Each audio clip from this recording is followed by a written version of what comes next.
یه زمانی دروغ میگفتین، مصرف داشت. مثلا یه وقتی میگفتن این دروغشون مصرف خارجی داره، این دروغشون مصرف داخلی داره که دارن اعلام میکنن. میگن الان شما این همه زن و بچه رو کشتین، این همه بچه ها رو از تو مدرسه‌ای رو براتون بازداشت کردین، بردین، روح و روان اون بچه رو نابود میشه که براتون خیلی هم خوشحال کننده است، ناراحت کننده نیست. این همه آدم کشتین، بسیجی‌ها و سپاهی‌ها و یه سری اراذل و باش اسلحه دادین دست همشون، همینجوری کشتن.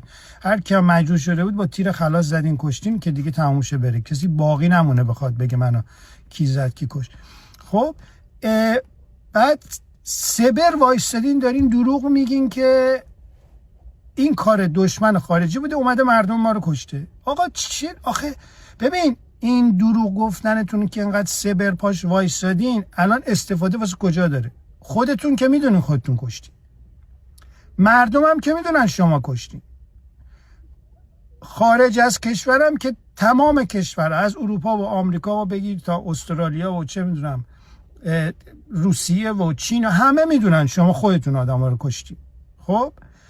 کسایی هم که تو کشورهای عربی هن خودتون تربیتشون کردین، مثلا هشت‌الدوله شعبی و چه میدونم حماس و حزب الله لبنان و اینا هم که خب دست پرورده خودتونن، اونا هم میدونن که شما کشتین، خودتون هم که میدونین خودتون کشتین. پس چه اصراری دارین انقدر سبر وایسادین میگین ما نکشتیم از خارج اومدن کشتن؟